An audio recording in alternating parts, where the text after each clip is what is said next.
میں نے ضیاء کے متعلق اپنے نظم میں کہا تھا کہ کل چلی تھی جو لیکھوں پہ تیغ دعا، آج بھی اذن ہوگا تو چل جائے گی۔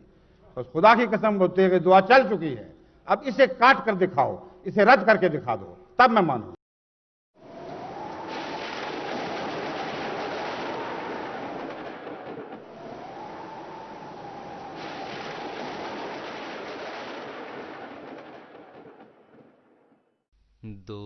جنرل ضیاء الحق نے 1977 میں اقتدار پر قبضہ کیا۔ بعد ازاں اپنے اقتدار کو دوام بخشنے کے لیے مختلف اخلاق سوز حربے استعمال کرنا شروع کیے۔ انہی حربوں میں سے ایک حربہ ملاؤں کی خوشنودی حاصل کرنا تھا۔ ملاؤں کی اس خوشنودی کے حصول کے لیے 1980 کی دہائی کے اوائل ہی سے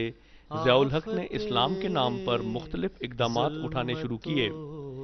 ان اقدامات میں سے ایک قدم جماعت احمدیہ پر عرصہ حیات تنگ کرنا بھی تھا۔ لہٰذا 1984 میں ضیاء الحق نے ایک آرڈیننس جاری کیا جس کے تحت احمدی مسلمانوں کے لیے خود کو مسلمان ظاہر کرنا اور اسلامی شعار استعمال کرنا ایک قابل سزا جرم ٹھہرا۔ اس آرڈیننس کے اجرا کے بعد لاتعداد احمدی مسلمانوں کو کلمہ پڑھنے، نماز ادا کرنے، اذان کہنے اور قرآن پاک کی تلاوت کرنے کے جرم میں قید و بند کی صعوبتیں برداشت کرنی پڑیں۔ ضیاء الحق نے اسی پر بس نہ کی بلکہ جماعت احمدیہ پر جھوٹی اور گندی بہتان تراشیوں کے میدان میں بھی ملاؤں کو پیچھے چھوڑ جانے کی کوشش کی۔ چنانچہ جماعت احمدیہ کے چوتھے خلیفہ حضرت مرزا طاہر احمد صاحب نے اپنے خطبہ جمعہ مورخہ 14 دسمبر 1984 میں ضیاء الحق کو اس کے ان جرائم اور مظالم پر بڑے واضح الفاظ میں تنبیہ کرتے ہوئے فرمایا: بحیثیت ایک مذہبی رہنما کے مذہب میں دخل اندازی اور مذہبی اقدار کو بالائے طاق رکھتے ہوئے کسی مذہبی جماعت پر نہایت گندے بہتان تراشنا اور جھوٹے الزام لگانا، یہ ایسے معاملات ہیں جن کے متعلق میری ذمہ داری ہے کہ میں ان کو متنبع کروں۔ حضرت مرزا طاہر احمد صاحب کی ضیاء الحق کو یہ تنبیہ صرف ایک تنبیہ نہ تھی بلکہ ایک ایسے جلالی اور الہی انظار کا رنگ بھی رکھتی تھی جو اپنے وقت پر لفظاً پورا ہوا۔ چنانچہ آپ فرماتے ہیں: جماعت احمدیہ تو خدا تعالیٰ کے فضل سے ایک والی رکھتی ہے، ایک ولی رکھتی ہے۔ جماعت احمدیہ کا ایک مولا ہے اور زمین و آسمان کا خدا ہمارا مولا ہے، لیکن میں تمہیں بتاتا ہوں کہ تمہارا کوئی مولا نہیں۔ خدا کی قسم، جب ہمارا مولا ہماری مدد کو آئے گا تو کوئی تمہاری مدد نہیں کر سکے گا۔ خدا کی تقدیر جب تمہیں ٹکڑے ٹکڑے کرے گی تو تمہارے نام و نشان مٹا دیے جائیں گے اور ہمیشہ دنیا تمہیں ذلت اور رسوائی کے ساتھ یاد کرے گی۔ مگر صد افسوس ضیاء الحق اس تنبیہ اور الہی قہر سے متعلق انظار کو خاطر میں نہ لایا بلکہ جماعت احمدیہ کے خلاف اس کے مجرمانہ مظالم میں شدت آتی چلی گئی، یہاں تک کہ دنیاوی اقتدار اور طاقت کے نشے میں ضیاء الحق جماعت احمدیہ کو صفحہ ہستی سے مٹانے کے خواب دیکھنے لگا۔ اس مشکل وقت میں اللہ تعالیٰ کے قائم کردہ خلیفہ نے نہ صرف اپنی جماعت کو تسلی دی بلکہ ایک بار پھر ضیاء الحق کے عبرتناک انجام کی خبر کچھ یوں دی: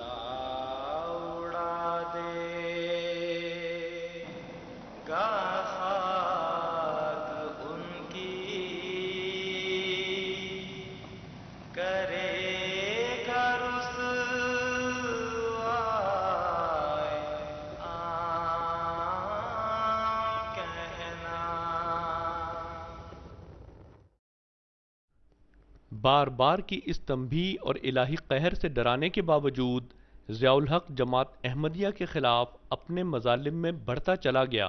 یہاں تک کہ جماعت احمدیہ کے چوتھے خلیفہ حضرت مرزا طاہر احمد صاحب نے مورخہ 3 اور مورخہ 10 جون 1988 کے خطبات کے ذریعے مظالم میں حد سے بڑھے ہوئے مخالفین اور خصوصاً ضیاء الحق کو کھلا کھلا مباہلے کا چیلنج دے ڈالا۔ چنانچہ آپ مورخہ 3 جون 1988 کے خطبہ جمعہ میں مباہلے کی چیلنج کی وجوہات کا ذکر کرتے ہوئے فرماتے ہیں، یہ بھی میں نے سمجھانے کی کوشش کی اور مختلف رنگ میں جس حد تک بھی خدا تعالیٰ نے مجھے توفیق بخشی، گزشتہ چند سال مسلسل اس قوم کو اور تکذیب کے رہنماؤں اور ائمہ کو نیک نصیحت کے ذریعے قرآن کریم کی زبان میں سمجھانے کی کوشش کرتا رہا، لیکن معلوم ہوتا ہے کہ یہ ساری آوازیں بہرے کانوں پر پڑتی رہی ہیں اور یہ لوگ کسی طرح بھی تکذیب سے باز نہیں آئے، بلکہ ان میں سے بعض تکذیب اور بے حیائی میں حد سے زیادہ بڑھتے چلے گئے۔ اسی خطبہ جمعہ میں اللہ تعالیٰ کے قائم کردہ خلیفہ نے یہ بھی واضح فرما دیا کہ آپ کے اس فیصلہ کن مباہلے کے چیلنج کا اولین مخاطب ضیاء الحق ہے۔ چنانچہ آپ فرماتے ہیں، اس لیے آج کل کے اس دور میں جبکہ بدقسمتی سے پاکستان نے حضرت مسیح موعود علیہ الصلوۃ والسلام کی تکذیب کا اس دور میں جھنڈا اٹھا لیا ہے اور پاکستان کے بدنصیب سربراہ نے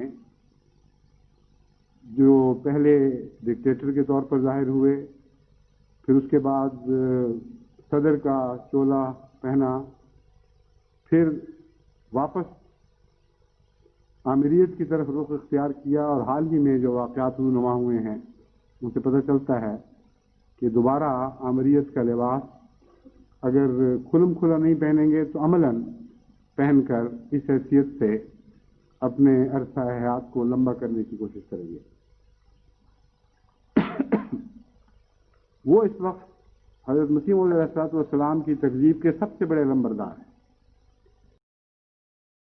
کل چلی تھی جو حضرت مرزا طاہر احمد صاحب نے نہ صرف یہ تصریح فرمائی کہ دراصل ضیاء الحق ان کے مباہلے کے چیلنج کا اولین مخاطب ہے، بلکہ اپنے خطبہ جمعہ فرمودہ 1 جولائی 1988 کے ذریعے یہ بھی واضح کر دیا کہ ضیاء الحق چیلنج قبول کرے یا نہ کرے، چونکہ وہ مظالم اور تکذیب کرنے والوں کا سرغنہ ہے اور بار بار کی تنبیہ کے باوجود مظالم سے باز نہیں آیا، اس لیے مظالم میں جاری رہنا ہی اس کا مباہلے کے چیلنج کو قبول کرنے کے مترادف ہے۔ لیکن چیلنج قبول کریں یا نہ کریں، کیونکہ تمام ائمۃ المکفرین کے امام ہیں اور تمام اذیت دینے والوں میں سب سے زیادہ ذمہ داری سے ایک شخص پر عائد ہوتی ہے جنہوں نے معصوم احمدیوں پر ظلم کیے ہیں